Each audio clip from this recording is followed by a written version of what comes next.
The wedding invitation fell from Deja's trembling hands like a white butterfly with broken wings.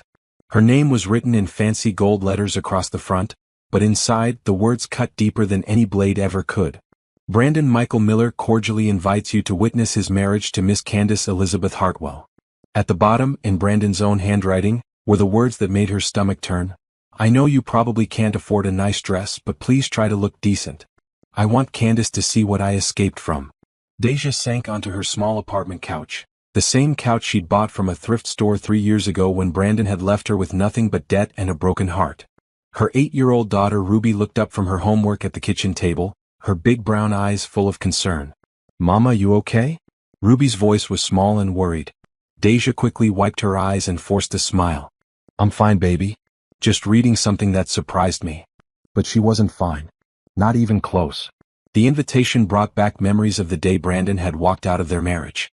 He'd stood in their old apartment, his expensive suit wrinkled from another late night at work, and told her he was done. I can't do this anymore, Deja, he'd said, not even looking at her. I married you thinking you'd help me climb higher, but you're just holding me back. Candace's family has connections. Real money. The kind of life I deserve. What about Ruby? Deja had whispered, her voice breaking. She's not even mine, Brandon had sneered. We both know that. Her daddy's probably some nobody from your past who couldn't stick around either. That had been the cruelest lie of all. Ruby was his daughter in every way that mattered, but Brandon had never wanted to claim her because she reminded him of Deja's life before they met. Now, holding this invitation, Deja felt all those old wounds opening up again. Brandon wasn't just getting married. He was making sure she knew about it. Making sure she understood that he'd moved on to bigger and better things while she stayed stuck in the same place. Mama, what's that paper? Ruby asked, sliding off her chair and walking over. Nothing important, sweetheart. Ruby picked up the invitation and studied it with the serious expression she got when she was trying to understand grown-up things. This man has the same last name as me. Deja's heart clenched. She'd never officially changed Ruby's name after the divorce, partly because the paperwork cost money she didn't have, and partly because she hoped someday Brandon would want to be a real father. Yes, baby. That's your daddy. Ruby's eyes went wide. My daddy's getting married? Why didn't he tell us? The innocent question hit Deja like a truck. How could she explain to an 8-year-old that her father didn't want her? That he'd rather pretend she didn't exist than admit he'd made a mistake? Sometimes grown-ups make choices that don't make sense, Deja said carefully. But that doesn't mean anything is wrong with you. You're perfect just the way you are. Ruby nodded, but Deja could see the hurt in her daughter's eyes. The same hurt that lived in her own heart every single day. That night, after Ruby went to bed, Deja sat at her tiny kitchen table and stared at the invitation. The wedding was in 2 weeks at the Grand Marquis Hotel, the fanciest place in Atlanta. She'd driven past it 1,000 times but never imagined she'd have reason to go inside. Brandon wanted her there to show her off like some kind of trophy. Look what I used to be stuck with, he'd say to his new wife's rich friends. Look how far I've come. Deja's phone buzzed with a text message from her best friend Tiffany. Girl, did you see Brandon's engagement announcement in the paper? That man has some nerve putting his business out there like that. Deja grabbed her laptop and searched for Brandon's name. Sure enough, there it was in the Atlanta Journal-Constitution Society section. A big photo of Brandon and Candace at some charity event, both of them smiling like they'd won the lottery.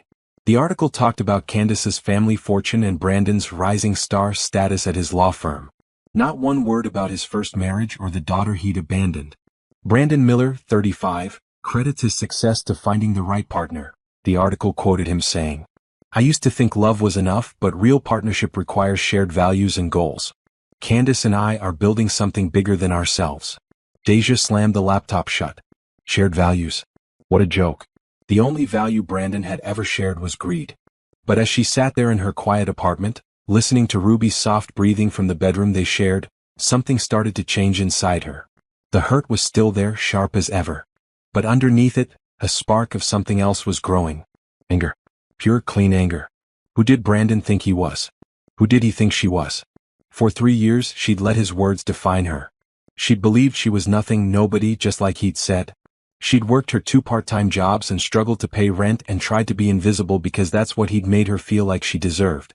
But maybe it was time for Brandon Miller to learn who Deja Thompson really was. She picked up the invitation one more time and looked at the date. 2 weeks. 14 days to show Brandon and his fancy new life exactly what he'd thrown away. The old Deja would have thrown the invitation in the trash and tried to forget it ever existed. But this new feeling growing in her chest, this fire that was starting to burn bright and hot, had other plans. She was going to that wedding. Not because Brandon expected her to come crawling like a beaten dog, but because it was time for the truth to come out. All of it. Deja couldn't sleep that night. She kept thinking about Brandon's smug face in the newspaper photo and his cruel words from 3 years ago. But more than that, she thought about Ruby's confused expression when she'd asked why her daddy hadn't told them about the wedding. At 3 a.m. Deja got up and walked to her dresser. Behind a stack of old bills and Ruby's school papers, she pulled out a small wooden box. Inside were things she never looked at anymore. Photos from her college graduation. Her old business cards. A letter that had changed everything. She picked up the letter first. The letterhead was embossed and elegant. Hartwell and Associates Investment Group. The same last name as Brandon's new fiancée. The letter was dated 4 years ago, back when she and Brandon were still married and struggling. Dear Miss Thompson, it read. We are pleased to inform you that your business proposal has been approved for full funding. The board was impressed by your innovative approach to community development and your detailed financial projections. Please contact our office to discuss the terms of your $2.3 million investment package. Deja remembered the day this letter had arrived. She'd been so excited, so ready to share the news with Brandon. Her little idea for a community center that would teach job skills and provide childcare had grown into something bigger than she'd ever dreamed. Real investors wanted to give her real money to make it happen. But when she'd shown Brandon the letter, he'd barely looked at it. Community center? He'd laughed like she told him a joke. Deja, baby, this isn't real business. This is charity work. Nobody makes money helping poor people learn to type. But Brandon, they want to give us over $2 million. I could. Us. His voice had turned sharp. There's no us in this. I'm trying to build a serious career, not play around with do-gooder nonsense. You need to focus on supporting my goals, not chasing fantasies. She'd been so young then, so eager to please him. So afraid of losing the first man who'd ever made her feel special. She'd written back to Hartwell and Associates and declined their offer. The biggest mistake of her life. Now, sitting in her tiny apartment at 3 a.m., Deja pulled out her laptop and did something she hadn't done in years. She Googled her own name. Deja Thompson Community Development, brought up dozens of articles. Her old college thesis that had won awards. A local newspaper story about her volunteer work. And then, buried on page 3, something that made her heart stop. Local woman's $1 million idea still waiting for the right leader. The article was from last year. It talked about how Hartwell and Associates was still looking for someone to run the community development project they'd wanted to fund 4 years ago. The project Deja had designed. Her project. The original architect of this program had all the right ideas but unfortunately had to step away from the opportunity. The article quoted someone from Hartwell and Associates saying, "We're still hoping she'll reconsider. Programs like hers could change entire neighborhoods." Deja's hands started shaking. They were still interested. After all this time, they still wanted her. She clicked on Hartwell and Associates' website and found herself staring at a photo that made everything click into place. The board of directors. There, in the center, was an older white man who looked exactly like Candace from the engagement photos. Richard Hartwell. Candace's father. Deja felt the pieces falling together like puzzle pieces she'd been carrying around for years. Brandon hadn't just found some rich girl to marry. He'd found the daughter of the very people who'd wanted to give Deja millions of dollars for her project. The same project he'd convinced her to abandon. Had he planned this from the beginning? Had he known who Candace was when he left Deja? Or had he figured it out later and realized he could get access to the Hartwell fortune through their daughter instead of through his ex-wife's rejected business plan? Either way, it was the most Brandon thing ever. Always looking for the angle, always trying to find the shortcut to success. But what Brandon didn't know was that Deja had never stopped working on her ideas. After he left, when she'd had to take those 2 part-time jobs just to keep food on the table, she'd spent every spare moment planning and researching and building something bigger than she'd ever imagined. She opened another folder on her laptop. The one labeled Future Dreams. Inside were dozens of documents. Updated business plans. Financial projections. Letters of support from community leaders. Contracts with local organizations who wanted to partner with her. Everything she'd been too scared to pursue when Brandon was around, telling her she was dreaming too big. And at the very bottom of the folder, saved but never sent, was an email draft addressed to Hartwell and Associates. Dear Mr. Hartwell, It began. You may not remember me, but 4 years ago your company approved my proposal for a community development project. Deja stared at the screen for a long time. Then she looked over at the wedding invitation, still sitting on her kitchen table. 2 weeks. Brandon wanted her at his wedding so he could show her how little she mattered. So he could parade her around like proof of how far he'd come.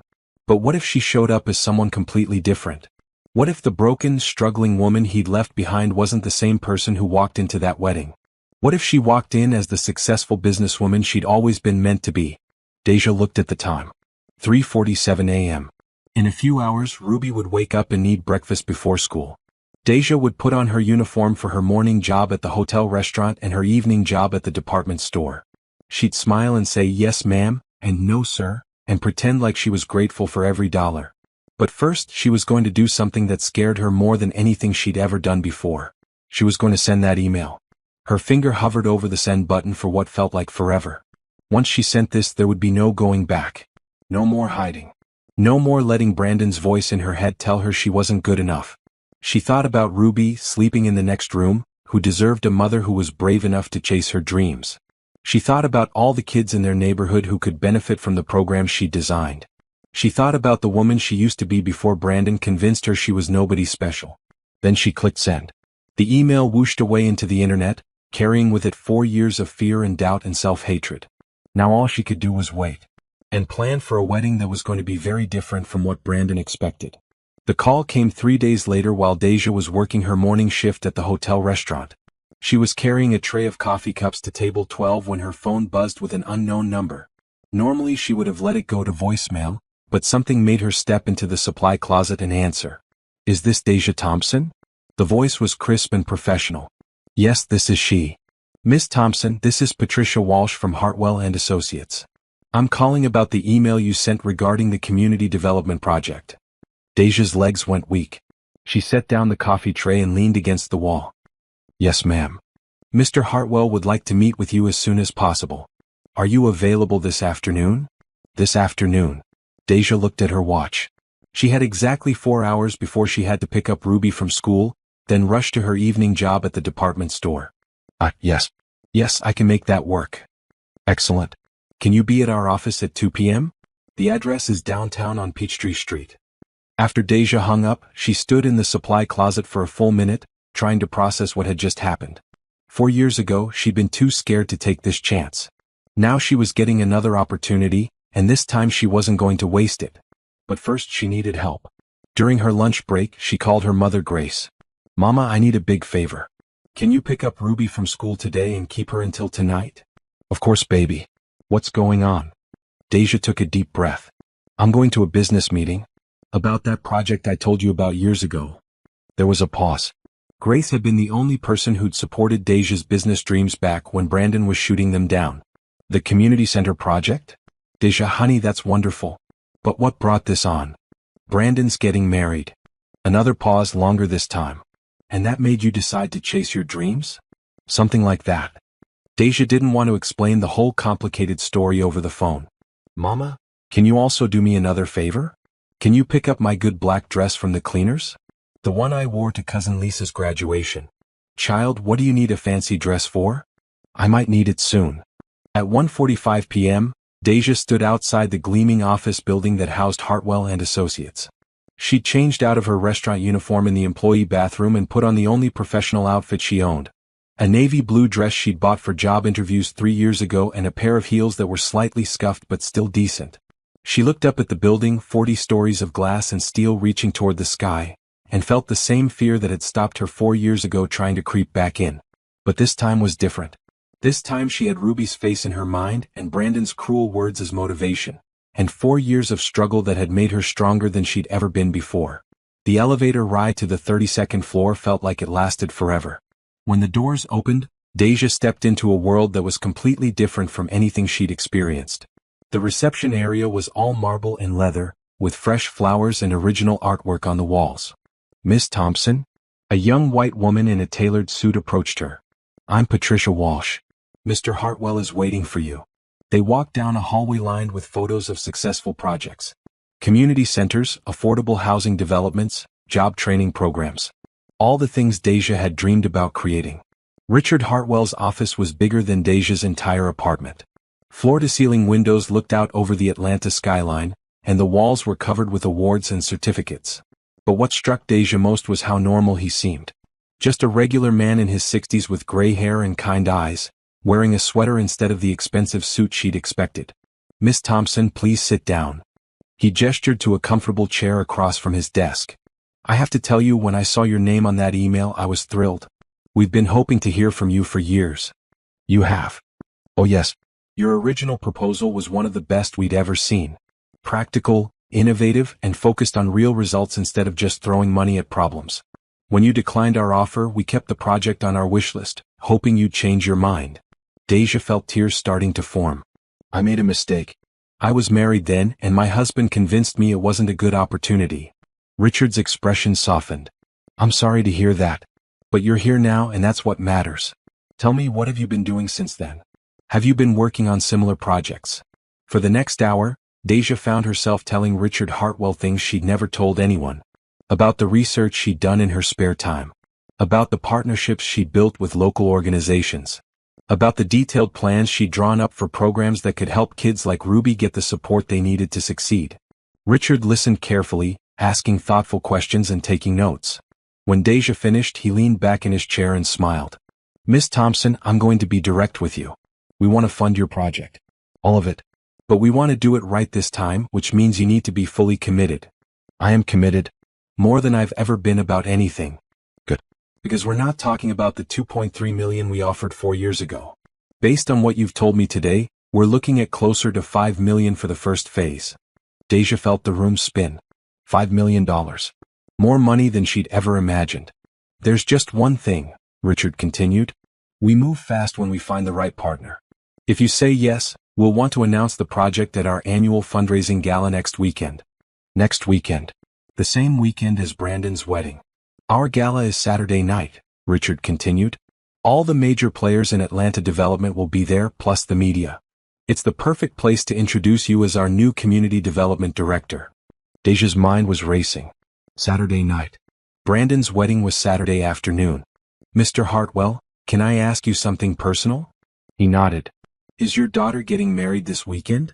Richard's face lit up. "Yes. Candace is marrying a young lawyer named Brandon Miller. Do you know him?" The irony was so perfect it almost made Deja laugh. "He's my ex-husband." Richard's expression went from happy to confused to something that might have been understanding. "I see. Well, that does complicate things."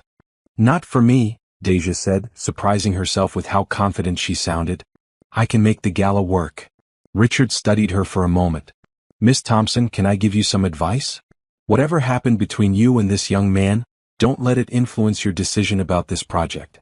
This is about your future, not your past." But as Deja shook Richard Hartwell's hand and agreed to become the director of a $5 million community development project, she knew it was about both. Her future was finally bright enough to put her past in perspective. And Brandon Miller was about to learn that the woman he'd thrown away was worth a lot more than he'd ever imagined. Walking out of that building, Deja felt like she was floating. She had a real job with a real salary doing work that actually mattered. She could move Ruby to a better neighborhood, maybe even buy a house. She could stop working 2 jobs and actually spend time with her daughter. Most importantly, she could walk into Brandon's wedding not as the broken woman he'd left behind, but as exactly who she'd always been meant to be. The only question now was what to wear to show the world who Deja Thompson really was. Saturday morning came faster than Deja had expected. She woke up in her new hotel suite at the Grand Marquis, the same hotel where Brandon's wedding was taking place that afternoon. Thanks to her new position at Hartwell and Associates, she could finally afford to stay somewhere nice, though she'd booked the room under her maiden name to avoid any awkward encounters before she was ready. Ruby was staying with her grandmother for the weekend, which meant Deja had the whole morning to prepare for what was going to be the most important day of her life. The wedding invitation had said the ceremony would start at 4 p.m., with a reception to follow. Deja's plan was simple: show up just as the ceremony was ending, congratulate the happy couple, and then leave for the Hartwell Gala at 7 p.m. Quick, clean, and dignified. She'd bought a new dress for the occasion. Nothing too flashy, just a simple black cocktail dress that fit her perfectly and made her feel confident. She'd also bought new shoes and had her hair done at a salon that morning. For the first time in years, when she looked in the mirror, She saw the woman she used to be before Brandon had convinced her she was nobody special. At 3:45 p.m., Deja took the elevator down to the hotel's ballroom level. She could hear music and voices coming from the wedding ceremony, and her stomach started doing flips. Part of her wanted to turn around and go back to her room. This was crazy. What was she trying to prove? But then she remembered Ruby's face when she'd asked why her daddy hadn't told them about the wedding. She remembered all the nights she'd worked late at 2 different jobs just to pay rent. She remembered the way Brandon had looked at her the day he left, like she was something disposable. Deja Thompson was done being disposable. She walked into the back of the ceremony just as the minister was saying, "You may kiss the bride." The ballroom was gorgeous, decorated with white flowers and gold ribbons. At least 200 people filled the chairs, all dressed in expensive clothes and jewelry that probably cost more than Deja used to make in a year. At the altar, Brandon was kissing his new wife. Candace looked beautiful in her white dress, all blonde hair and perfect makeup. But it was Brandon who made Deja's breath catch. He looked exactly the same as the day he'd walked out of their marriage. Still handsome, still confident, still carrying himself like he owned the world. As the guests started clapping, Brandon's eyes swept over the crowd, probably looking for people to network with at his own wedding reception. Then his gaze landed on Deja and his face went completely white. She gave him a small wave and a smile, then turned and walked back out of the ballroom. Let him wonder. Deja went back to her hotel room to change clothes for the gala. She had about 2 hours before she needed to be at the Atlanta Convention Center, where Hartwell and Associates was hosting their annual fundraising event. Richard had told her to expect about 500 people, including Atlanta's mayor, several city council members, and reporters from the major newspapers. As she was putting on her gala dress, a stunning royal blue number that she'd never thought she'd have occasion to wear, her phone buzzed with a text from an unknown number. "Deja, this is Brandon. We need to talk. Room 1247. She stared at the message for a long time. Part of her was curious what he had to say. But the bigger part of her, the part that had spent 4 years learning to value herself, knew that whatever Brandon wanted to say wasn't worth her time. She deleted the message and finished getting ready. The Hartwell Gala was everything Richard had promised and more. The convention center had been transformed into an elegant party space, with round tables covered in white linens and centerpieces made of fresh orchids. A jazz band played while servers offered champagne and appetizers. The entire Atlanta business community seemed to be there, all dressed in their finest clothes and ready to support community development projects throughout the city. Deja found Richard near the front of the room, talking to a group of people she recognized from newspaper articles. City council members, she thought. Maybe a judge or two. "Ah, Deja." Richard's face lit up when he saw her. "Everyone, I'd like you to meet our new community development director, Ms. Deja Thompson." For the next 30 minutes, Deja found herself shaking hands and making small talk with some of the most powerful people in Atlanta. They were all impressed by her ideas and excited about the program she was planning. Several people gave her their business cards and asked her to call them about partnership opportunities. It was exactly the kind of life Brandon had always wanted. The kind of success he'd left her to find with someone else. But just as the speeches were about to start, Deja saw something that made her heart skip a beat. In the back of the room, near the entrance, she spotted a familiar face. Brandon. Still in his wedding tuxedo, looking around the room like he was searching for someone. He must have recognized some of the names on the guest list and put 2 and 2 together. Or maybe someone had told him his ex-wife was the guest of honor at Atlanta's biggest charity gala. Either way, he was here and he was walking straight toward her. "Excuse me for a moment," Deja told the city council member she'd been talking to. She needed to handle this situation before it became a scene. She met Brandon halfway across the room, near a quiet corner where they could talk without being overheard. "Hello, Brandon." "Deja, what the hell is going on? Someone told me you were the guest of honor here tonight." "That's right. But how is that possible? You work at restaurants. You live in that tiny apartment." Deja looked at him for a moment, this man who had been the center of her world for so many years. He looked smaller somehow, standing there in his fancy tuxedo, confused and angry that the world wasn't working the way he expected it to. "Brandon, do you remember 4 years ago when I got that letter from Hartwell and Associates?" His face went blank. "What letter?" "The one about the community development project. The one you told me to turn down because it wasn't real business." She could see the moment he remembered. His eyes went wide, then narrowed. "That was years ago, Deja. That opportunity is gone." "No, it's not. They were waiting for me. All this time, they were waiting for me to be ready." Brandon looked around the room, taking in all the important people, all the wealth and power that surrounded them. This is about revenge, isn't it? You're doing this to get back at me. No, Brandon. This isn't about you at all. This is about me finally becoming the person I was always meant to be. The person you were meant to be? Brandon's voice was getting louder. Deja, let's be realistic here. You're a single mother with a high school education who works in restaurants. These people, he gestured around the room, they're not your people. You're right, Deja said calmly. These aren't my people. These are my colleagues. Before Brandon could respond, Richard Hartwell appeared at Deja's side. Miss Thompson, we're ready to start your presentation. Oh, hello there. He extended his hand to Brandon. I'm Richard Hartwell. Are you a friend of Deja's? I'm her ex-husband, Brandon Miller. I married your daughter this afternoon. Richard's expression didn't change, but Deja caught a flicker of something in his eyes. Understanding, maybe. Or disappointment. I see. Well, congratulations on your wedding. I'm sure Candace is very happy. She is, Brandon said, but he was staring at Deja like he was seeing her for the first time. Mr. Miller, you're welcome to stay for the presentation if you'd like. I think you'll be impressed by what your ex-wife has accomplished. Brandon looked back and forth between Deja and Richard, clearly trying to process what was happening. Actually, he said finally, I should get back to my reception. My wife is probably wondering where I am. Of course, Richard said. Please give Candace my congratulations. As Brandon walked away, Deja felt something she hadn't expected. Not triumph, not revenge, but something much simpler. Relief. For 4 years she'd carried Brandon's voice in her head, telling her she wasn't good enough, smart enough, or valuable enough to matter. But watching him walk away from the life she'd built without him, she realized that voice had been wrong all along. Are you ready? Richard asked. Deja looked out at the room full of people who were about to hear her plans for making Atlanta a better place for everyone. People who believed in her ideas and wanted to support her dreams. I'm ready. As she walked toward the podium, Deja thought about Ruby, probably asleep at her grandmother's house, and all the opportunities that were going to open up for her daughter now. She thought about all the kids in their neighborhood who would benefit from the program she was about to launch. She thought about the woman she'd been that morning, nervous and unsure, and the woman she was now, confident and ready to change the world. Brandon Miller had wanted her at his wedding to prove how far he'd come.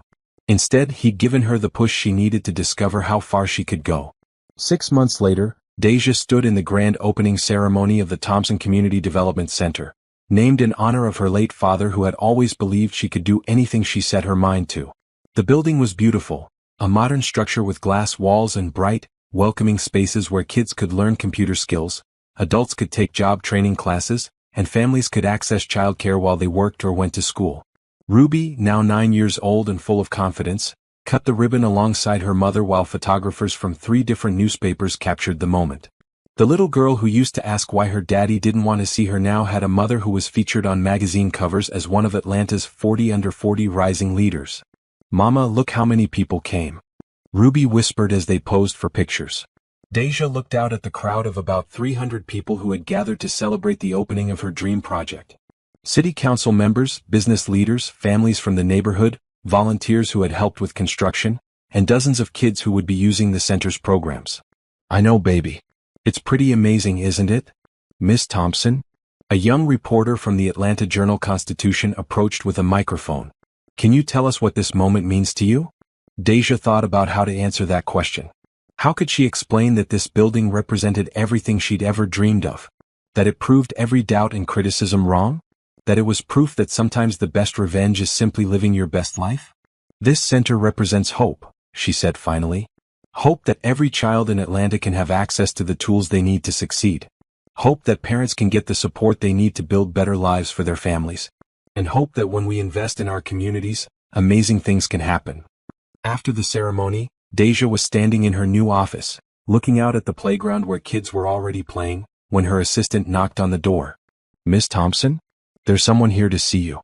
He says he's Ruby's father. Deja's stomach tightened. She hadn't heard from Brandon since the night of his wedding and the Hartwell Gala. She'd heard through mutual friends that his marriage to Candace was struggling.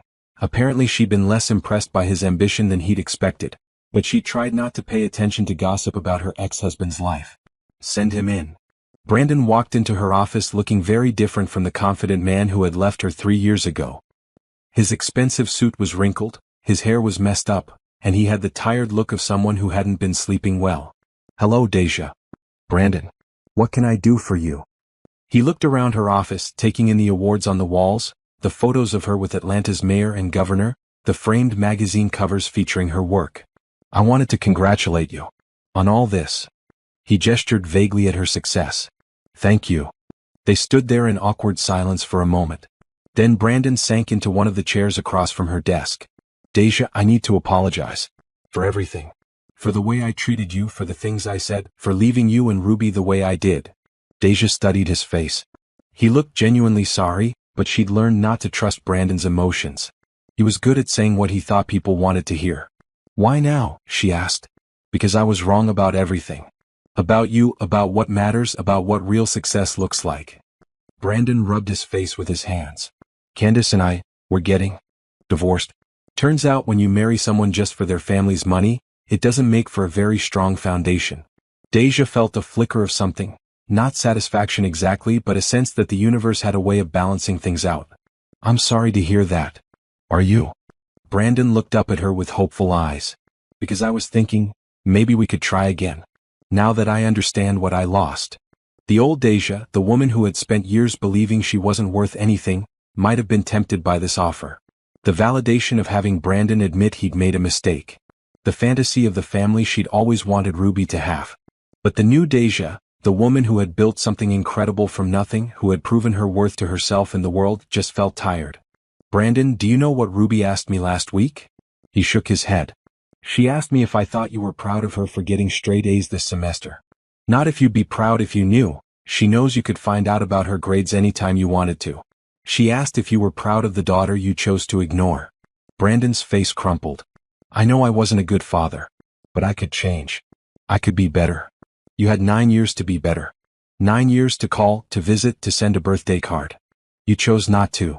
But I was young and stupid and now you're older and still making choices based on what serves you best."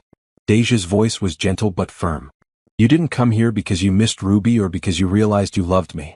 You came here because your life fell apart and you think we're a backup plan." Brandon was quiet for a long moment. When he looked up, there were tears in his eyes. "You're right. About all of it. I don't deserve either of you." "No, you don't. But that's not my decision to make for Ruby. If you want to try to build a relationship with your daughter, that's between you and her. But it has to be about her, not about you trying to fix your mistakes." Brandon nodded slowly. Could I see her sometime? Just to talk. She's in the after-school program here every day until 6. Room 203. If you want to see her, that's where she'll be." "But Brandon?" "Yeah. Don't promise her things you can't deliver. She's been disappointed enough." After Brandon left, Deja sat alone in her office for a while, thinking about the woman she used to be and the woman she'd become. 3 years ago, she would have been devastated to learn that Brandon's marriage was failing, and probably would have taken him back out of some misguided sense that Ruby needed her father. Now she knew better. Ruby needed a father who chose to be present, not one who showed up when his other options fell through. A knock on her door interrupted her thoughts. "Come in, Mama." Ruby burst into the office, still wearing her school uniform but with paint on her hands from art class. "Did you see the playground? Mrs. Williams said we can use it any time we want, even on weekends." "That's wonderful, baby. Did you have a good day at the center?" "The best. Tommy's mom got a job because of the computer classes, and Sarah's little brother is learning to read in the tutoring program, and Mr. Johnson said he's going to teach us how to build robots next month." Deja watched her daughter's excited face and felt her heart swell with pride. Not just pride in what she'd built, but pride in the confident, caring little girl Ruby had become despite, or maybe because of, all the challenges they'd faced together. "Ruby, there's something I need to tell you. Your father came to see me today." Ruby's expression grew serious. "What did he want?" "He wanted to apologize. And he asked if he could maybe spend some time with you if you want to." Ruby was quiet for a long moment, the same thoughtful expression she'd had as a little girl trying to understand grown-up things. "Does he want to be my daddy now?" "I don't know, sweetheart. He says he does, but people don't always do what they say they're going to do. Like when he said he'd take me to the zoo for my birthday that time and then never called?" Deja's heart ached remembering that day. Ruby had waited by the window for hours, dressed in her best clothes, convinced that this time would be different. "Yeah, like that." Ruby nodded slowly. I think maybe I'd like to talk to him. But I don't want to get my hopes up too much. That's very wise, baby. And remember, whatever happens with your father doesn't change how much I love you or how proud I am of you, okay? I know, Mama. You tell me every day. And I'm going to keep telling you every day for the rest of your life. Ruby grinned and hugged her mother tight. Mama, do you think we're rich now? Why do you ask? Because Shayla's mom said people who run big buildings like this must be rich. Deja thought about her new salary, which was more money than she'd ever imagined making. They'd moved to a nice apartment in a safe neighborhood with good schools. Ruby had her own bedroom for the first time in her life, and Deja could afford to buy her daughter new clothes and books and all the things she'd always wanted to provide. We're comfortable, she said carefully. We have everything we need and some of what we want. But you know what makes us really rich? What? We have each other. We have work that matters. We have friends who care about us. And we have the chance to help other people build better lives for their families. That's the kind of rich that really matters. Ruby nodded solemnly, then brightened. And we have ice cream in the freezer at home. Deja laughed. Yes, we have ice cream in the freezer. That's definitely part of being rich. As they walked out of the community center together, past the children playing on the new playground and the parents picking up their kids from after-school programs, Deja reflected on how much had changed in just 6 months. The scared, broken woman who had received that wedding invitation was gone. In her place was someone stronger, wiser, and more confident than she'd ever been before. Someone who had learned that the best revenge isn't getting back at the people who hurt you. It's becoming so happy and successful that their opinion of you becomes irrelevant. Brandon Miller had invited his poor ex-wife to his wedding to humiliate her. Instead, he'd given her the motivation she needed to discover who she really was. And that woman was pretty amazing.